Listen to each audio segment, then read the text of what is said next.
Guys, welcome back to Relaxed Running. Tyson Popplestone here. I'm a running coach and a running technique coach based in Queenscliff in Victoria. I've got a particular love for distance running, triathlon, and especially AFL football, more specifically the running aspect of AFL football. Now, in a sport like AFL, which is just so highly valued for the ability to be able to run out a game, it's crucial that we know how to train, how to prepare, how to taper, how to recover, so that we're doing everything that we possibly can to get the most out of ourselves on game day. But today, I wanted to respond to a question which has popped up a few times on some other AFL running videos that I've put together. And that question is, hey Tice, training as a player on the wing, how do I train specifically to play well on the wing in a game of footy? So I wanted to put together a video that answers that question. So if you're interested in finding out how to do it, hang around. That's what we're about to go through. Well, as a player on the wing, there's three main focuses that you're going to want to have. They are, you've got to be able to run, you've got to be able to recover, and you've got to be able to repeat that throughout a game of footy. They're the three simple focuses. So it's all easy and well to say, okay, these are the three simple focuses that we have for a game of footy, but how does that come out practically? How do we actually get a fitness level which is required to be able to do those things well, or more importantly, better than the people that we're playing against? So today I wanted to go through a couple of factors with training, with technique, and with tapering, which is going to help you really flourish in this particular area. But as a wingman, what you're going to want to really focus on is three parts of your running training. And I'm going to go over how to structure this in just a moment. The first part you want to be doing is some aerobic running. That's a foundation part of your running. It's the longer, slower, more traditional kind of training that we often hear of. We used to hear that AFL footy was blokes just going out for a 15 or 20k run and how fit they were. But the problem is that just doing the aerobic work doesn't necessarily correlate well to a game of footy. Maybe you've had that fitness before where you've gone out for a pre-season and you've done some longer, slower running, and then it came time for round one and you're required to sprint, you're required to recover, and you're required to do that throughout the course of the game, and you pretty quickly noticed that not only were you sore, but your fitness level wasn't quite up to scratch. However, a beautiful foundation to build upon for your footy fitness is to develop an aerobic fitness. So maybe on a Sunday, you go out for a 20 to 35 minute jog, which is at a very slow pace. And then maybe again on a Wednesday, you do a 15 to 25 minute run at quite a slow pace. The goal with these runs is not to just finish on our hands and knees just exhausted. The goal here is just to be able to develop a little bit of foundation to be able to build upon. Now, obviously, depending on the time of the year that we're doing the training, if it's pre-season, it's going to be a different distance and a different frequency to if we're doing these runs in season, and I'm more than happy to help you out with that question if that's one that you have.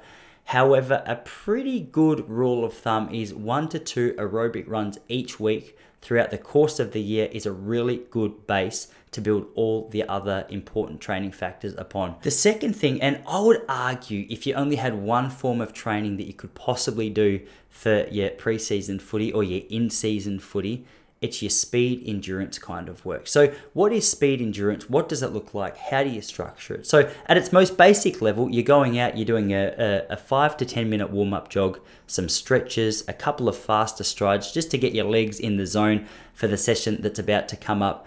And then you're doing a variation of some shorter, sharper repetition. So maybe it's 8 by 150 meters at 80% max effort with a walk back recovery. Maybe it's 6 by 200 meters at 90% maximum effort with a 2-minute recovery. Maybe you're doing 5 by 300. Your goal here is to be able to build a little bit of discomfort, to start to feel that lactic acid building up, to start to feel your lungs start to burn, to start to feel as though things are getting a little bit difficult.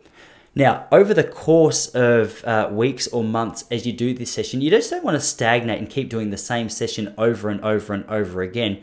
In fact, what you might want to do is like what we do at the Relaxed Running membership. We start off with a particular time that we try and hit, and then as our fitness improves, the pace that we run a particular repetition decreases, and the recovery time that we have to recover from that particular rep decreases as well. So we might start the season saying, all right, let's do 8 by 150 meters at 29 seconds. and we'll have a 50-second recovery jog. It feels quite easy, it feels quite relaxed. But then we build up, we do 8, and then the Thursday we do the 9, then we build up 10, 11, 12, 13, 14, 15, we get to 16, and then we might start a second round where we go, okay, we're going to run these reps in 26 seconds, and we're going to have a 40-second recovery. Towards the end of that, it starts to get more and more difficult. Now, you can work through a number of phases of decreasing the pace that you're running, or is it increasing the pace that you're running, increasing the pace that you're running, and decreasing the recovery time that you have. The beauty with this is it really resembles that footy fitness quite nicely, because there's no guarantee that in between sprints to and from a contested ball that you're going to have, say, 45-second recovery. Maybe you only have 15 seconds recovery. You need to have the fitness to be able to go when you're required to go and not just be gassed because all you've been doing is this longer, slower work. The final thing that I like to incorporate after some of these speed endurance sessions is some flat out sprinting. Now, the reason for that is because I like to make sure that we're focusing on the technical side of sprinting, which I'll talk about in a moment, but also getting used to that discomfort that comes with running when you're tired. Now, I'm sure if you've been playing footy for a little while or you've done some hard sessions, you'll know that gassed feeling, that winded feeling where you sprint for the ball, you just get there, you've been tackled, you've copped a couple of bumps, and then you're required to go again. It's really difficult. And if you're not used to running at a maximum pace after a difficult session, then the idea of doing it during a game is just unrealistic. So there are 3 factors in your training that I would really encourage you to do. So I would say, if possible, at least 1 with ideally 2 aerobic, longer, slower runs in your week. Maybe at least 1 if you're really determined or you've got good fitness or you've got a little bit of extra time, maybe 2 speed endurance sessions. And then on one of those nights, chuck in some sprints after your speed endurance session. The next thing I want to talk to you about is the technical side of running. Now, this is one of the things that Relax Running AFL members have the benefit of getting, and that is a technical analysis. One of the most high priority items for any distance runner or triathlete is to make sure that they've ironed out any inefficiencies in their running technique so they can use that energy to run faster for longer. Now, if you're playing 4 quarters of 30 minutes of footy, your ability to be able to run efficiently is super important. If you start throwing your shoulders around, if you start getting tense through your neck and your jaw and your hands, that energy is just being thrown all over the place. So if you wanted to get a little bit more guidance with your technique, I would encourage you to come and jump over on the Relax Running membership. You and I can work one-on-one with unlimited technique analysis online. So if that's something that could be of value to you, check it out. I've posted the link in the description below. You don't need to look far. You can see blokes like Lewis Jetta, who are high quality athletes, who are just renowned for their ability to run so well throughout a game of footy.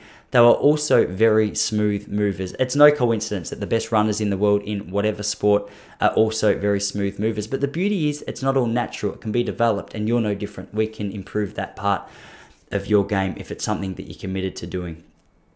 The final thing I want to encourage you to consider is the tapering aspect of your game. Sure, so you've done the training, you've done the technical side, but how do I actually start to decrease my training while maintaining fitness throughout a season? If I've got a game next Saturday, how do I know when to train hard? How do I know when to recover? I would encourage you to get a little bit of guidance when it comes to tapering for a game. So maybe your Thursday session is a little bit lighter with a Friday session as a rest, and then a good, healthy, nutritious, energy-fueled breakfast on the morning of your game could be a really powerful way to improve that tapering aspect. You don't want to be doing a really hard session on a Friday or a Saturday if you've got your game on the Sunday. You want to go in with fitness in your legs from the weeks and months that have led up to this point, but with a slight bit of spark because you've given yourself the opportunity to be able to recover and make sure that fitness sinks into your legs so that you're ready to go come game day. Now, guys, obviously, as individuals, all of our running technique, all of our running training, and all of the little experiences that we have as runners are different. So if you would like some more personalized running guidance, hit the link in the description below. It's a link directly to the Relax Running membership.